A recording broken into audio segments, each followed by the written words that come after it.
So lead nurturing is the process of building relationships with your customers, regardless of their timing to buy, wherever they are in their customer journey. Today, I'm going to give you tips on how you could use a lead nurturing program to advance your customers to sales. The journey a prospective resident takes when choosing a retirement community is often a long and winding road. In fact, it's similar to finding a mate. A defined CR program can help you successfully date your prospects to help them through this journey. Picture this: a senior is driving by your community, they're asking their friends what they know about you, and they're checking out your online profile. This awareness stage is just the beginning of the game, and you need to make sure that your community has a program in place to nurture them along the way. Much like dating, a first impression makes a huge difference. Once a senior shows interest, timing and your initial reactions quickly become a key factor in the game. Just like dating, no one wants to wait too long to hear back, so my first tip is don't take a wait and see approach. Don't assume there isn't any interest if you don't immediately hear back, because some people just like to be courted. So the prospect has shown some interest in you and you should reciprocate. Don't just talk about yourself, find out what they're interested in.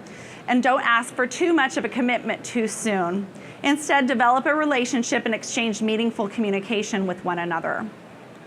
Offer chances to meet up and opportunities to interact with each other, to keep in front of them. What do they respond to? Are they responding to your advances? Answers to these questions should be used to plan your next move. My second tip is don't give people a reason to unsubscribe. Rather than using the same pickup line for every potential resident, you want to make sure that you're filling and leveraging fields in your database to make the communication more customized to that individual. Everything that comes after your first meeting is the interesting part, because you have to assume that they're still dating other people.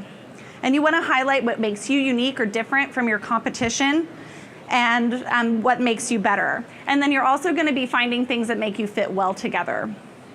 During this next stage, you're going to come to a mutual agreement of exclusivity. So you're in a more of a monogamous relationship. And this is a time when you need to spend pampering your partner and making sure, again, that those lines of communications are open.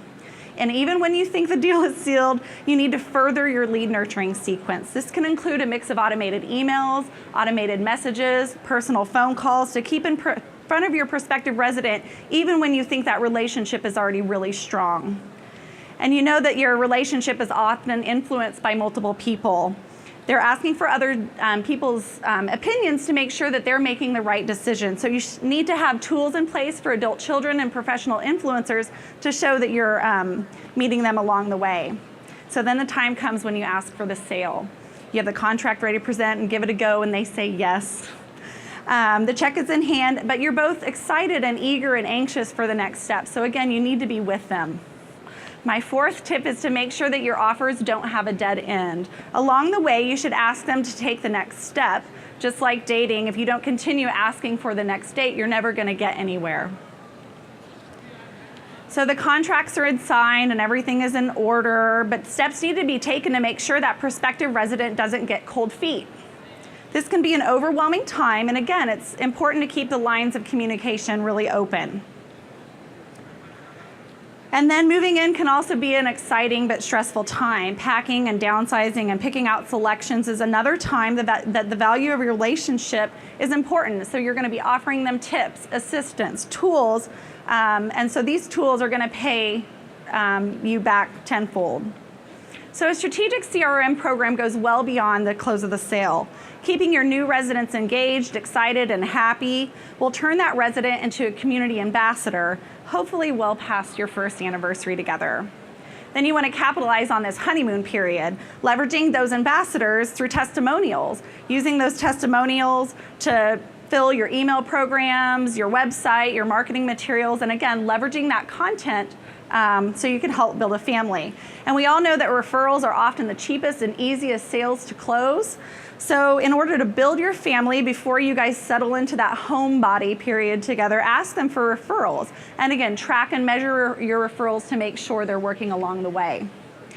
So you're making all the right moves and, you know, helping people through this personal journey. So hopefully you've seen that you can build the right content and keep your communication and your messages for the right time where they are in the cycle of dating each other.